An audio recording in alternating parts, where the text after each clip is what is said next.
वो बन जाते हैं ज्योति जब पतंगा देख लेते हैं, वो बन जाते हैं ज्योति जब पतंगा देख लेते हैं, नैन खुदा चमन करते हैं गंगा देख लेते हैं, और झुका लेते हैं सर अपना बड़े सम्मान से देखो, झुका लेते हैं सर अपना बड़े सम्मान से देखो, वो जब भी सामने अपने तिरंगा देखो। कहाँ से आए हैं? मैं आटा से आई हूँ और सैल्यूट तिरंगा के बेटी बचाओ बेटी पढ़ाओ की राष्ट्रीय समिति। क्या कहना आज का जो आपका कार्यक्रम हुआ है, आज राष्ट्रवादी कार्यक्रम आपने जो किया है सैल्यूट तिरंगा के बैनर पर जो आपने जो कार्यक्रम किया है, इसके बारे में?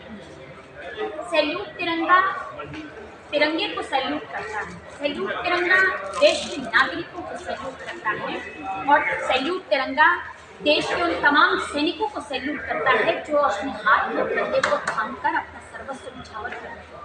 लेकिन कहीं ना कहीं कुछ राजनीतिक पार्टियां उन सैनिकों को भी बदनाम कर रही है चाइना बॉर्डर को लेके, चाइना की घुसपैठ को लेकर। मैं किसी के क्या विचार है, मैं उस पर अपनी बात मैं अपने ढंग से अपनी बात कहना चाहती हूँ।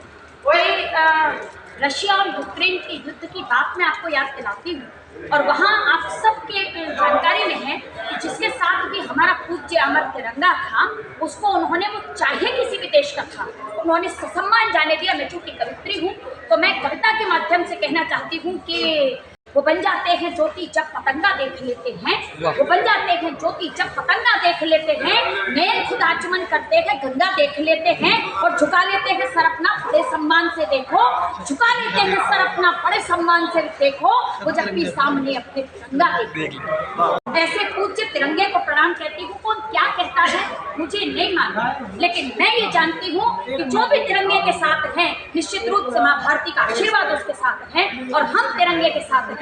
हमारा जीवन, हमारी एक एक सांस, हमारे रक्त की एक एक बूंद तिरंगे के लिए कुर्बान है, और हम प्रणाम करते हैं, आभार आप सबका व्यक्त करते हैं कि आपने तिरंगे के सम्मान में आयोजित इस कार्यक्रम में मेरी छोटी सी लेखनी को स्थान प्रदान किया, उसके लिए आभार व्यक्त। मैं असम से आई हूँ। नाम बता दीजिए। मेरा नाम रिया दास है, and it's a pleasure, I am very fortunate कि ऐसे यहाँ पे इतने बड़ी बड़ी हस्तियाँ हैं, यहाँ से असम से आके बहुत सीखने को मिल रहा है। ये एक NGO है, लेकिन यहाँ में आपने अभी पूछा कुछ पॉलिटिकल लेना देना नहीं है। हम लोगों को सिर्फ राष्ट्रवादी संगठन है, हम लोग, और हम लोग राष्ट्र के लिए, भारत के लिए जो कुछ कर सकते हैं, जैसे बॉर्डर सिपाही करते हैं, हम अंदर ही रह के क्या कर सकते हैं वो हमारे। लेकिन कई बार देखा गया, इतिहास में देखा गया कि असम के अंदर बहुत बड़े लेवल पे घुसपैठ हुआ है, उसको लेके कानून भी बन रहा है, उस पर क्या सैल्यूट तिरंगा काम कर रहा है? हाँ जी, बिल्कुल कर रहे हैं, और इनफैक्ट हमारे असम के CM बहुत स्ट्रिक्ट है इन दिस केस। सारे बॉर्डर्स अच्छी तरह चेकिंग हो रही है, तो यहाँ में हम लोग पूरे we are taking very strong steps for insurgency as well. Assam तो अभी बॉर्डर हो गया, अरुणाचल में आपने अभी पूछा, अरुणाचल में तो आपने देखा ही होगा कि कैसे सबको भगाया गया, चाइनीज सिपाहियों को भगाया है, तो बस वही है। ठीक मैम, धन्यवाद करती हूँ आप सभी का जो सैल्यूट तिरंगा का साथ दे रहे हैं। सैल्यूट तिरंगा वो देशभक्त, वो आज़ादी की ओर हमें ले जा रहा है, जो अखंड भारत को पूरा करेगा, इस सपने को, मोदी जी के सपने को पूरा करेगा। मैडम जैसे लगातार महिलाओं के साथ अप्रिय घटनाएं हो रही हैं, बलात्कार हो रहे हैं, उनके टुकड़े टुकड़े किए जा रहे हैं, तो उस पर क्या सैल्यूट तिरंगा काम कर रहा है? उसको लेकर संविधान में क्या बदलाव की ज़रूरत है, क्या कड़े कानून बनाने की अभी ज़रूरत है क्या? जी हाँ, बहुत अच्छे आपके सवालात हैं। सैल्यूट तिरंगा वही कार्य कर रहा है, बहन बेटियों की रक्षा। मैं अमृता मौर्य, हमारे चर्या, मेरा एक संगठन सैल्यूट तिरंगा के लिए चलता है, वीरता की ओर। हर घर से महिलाओं को निकाल के हर घर से धर्म की स्थापना कराना, माताओं और बहनों को लक्ष्मी, दुर्गा और सरस्वती के रूप में आगे बढ़ाना, पुरुषों को भगवान राम की तरह धनु धारण करके आगे बढ़ाना। निहत्थे पुरुषों का कोई योगदान देश के लिए नहीं हो सकता है। हर एक पुरुषों को, हर एक युवतियों को अपने संस्कार को भूल के आगे नहीं करना है, खुद की भी रक्षा करनी है, माँ दुर्गा की तरफ हथियार भी उठाना है और रक्षा भी करना है, और जहाँ पे माँ अन्नपूर्णा की तरह अपने घर का भरण पोषण भी करना है, माँ लक्ष्मी की तरह घर को हमारे आर्थिक रूप से भी संभालना है। ये कर्तव्य है नारी का। इसी की वजह पे जहाँ पे ढीलापन आता है, नारी अपने आप को पहचानने में थोड़ी भी रुकती है, तो वहाँ से ये रेप और ये जितने तरह की केसेस हैं टुकड़े टुकड़े होते, क्योंकि हमारी लड़कियाँ कमज़ोर हो गई हैं, हम उन्हें बच्चा बोलना शुरू करती हैं, मातृशक्ति नहीं बोलते हैं।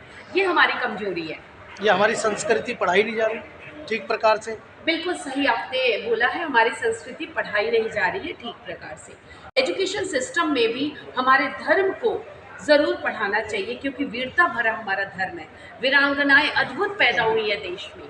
रानी लक्ष्मीबाई जो 50 फीट ऊपर से घोड़े को लेकर नीचे जब कूदती थी, तो आधे जो हमारे अंग्रेज सेना होती थी वो ऐसे ही मर जाती थी। वो वीरांगनाएं कहाँ चली गई? आज भी हैं, लेकिन कहीं ना कहीं उन्हें पहचानने नहीं दिया जा रहा। तो सैल्यूट तिरंगा इसी के लिए कार्य कर रहा है। मैं आगरा से आई हूँ और सैल्यूट तिरंगा की जिलाध्यक्ष हूँ। क्या कहना आज के कार्यक्रम? आज का कार्यक्रम जो हुआ है वो देश के ऊपर है। सैल्यूट तिरंगा, तिरंगा एक हम लोगों का मान सम्मान की बात है कि इस तिरंगे को ज़्यादा से ज़्यादा घरों तक पहुँचाएं और देश का सम्मान करें, क्योंकि एक राष्ट्रवादी संगठन है और राष्ट्र और देश हम लोग अपने को मतलब राष्ट्र के प्रति जोड़ना, देश के प्रति जोड़ना और अपने आप को समर्पण करना, वही मेरा धर्म है, वही मेरा कर्तव्य है। जब तक जिएंगे राष्ट्र के लिए जिएंगे, मरेंगे राष्ट्र के लिए मरेंगे। Thank you ma'am, thank you.